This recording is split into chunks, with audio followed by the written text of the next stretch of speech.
Good afternoon and welcome to Pakistan Today from our Islamabad studio. I'm Chris Taylor. NATO leaders are expected to declare that Iran must never obtain a nuclear weapon, according to a draft summit statement seen by Reuters. The draft also calls on Iran to fully respect freedom of navigation through the Strait of Hormuz, one of the world's most important energy shipping routes. At next week's NATO summit in Ankara, alliance leaders, including U.S. President Donald Trump, are expected to reaffirm their commitment to collective defense under Article 5 of the NATO treaty. Meanwhile, Iranian Foreign Minister Abbas Araghchi has questioned the role of the United States Central Command, or CENTCOM, in regional security. In a post on social media platform X, Araghchi said CENTCOM had brought insecurity rather than stability to the region. He argued that Iran's armed forces had demonstrated that outside powers could not guarantee security, adding that lasting peace in the region could only be achieved through inclusive cooperation free from foreign interference.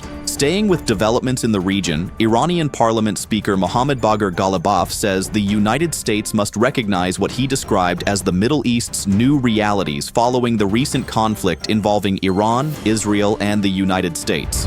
Speaking during talks with Uzbekistan's parliamentary speaker, Ghalibaf said changing regional conditions could create opportunities for stronger trade ties and potentially support efforts toward easing sanctions.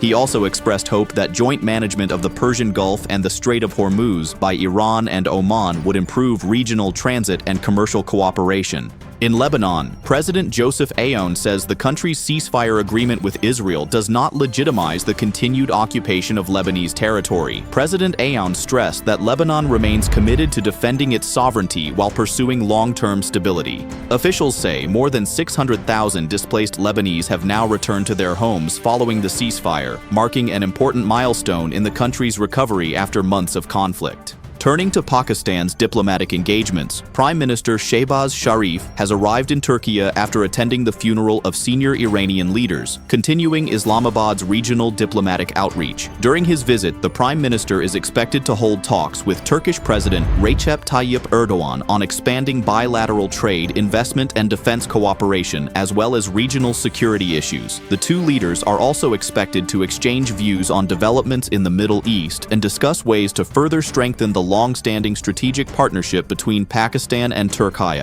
On the economic front, Finance Minister Mohammad Aurangzeb says the government will introduce a medium-term tax strategy within the next 6 months aimed at providing businesses with greater certainty and encouraging long-term investment. Speaking in Faisalabad, the finance minister said Pakistan is moving toward an automated and data-driven tax system designed to reduce discretionary powers and improve transparency. He added that digital monitoring has already boosted tax collection in sectors including sugar, cement, and textiles.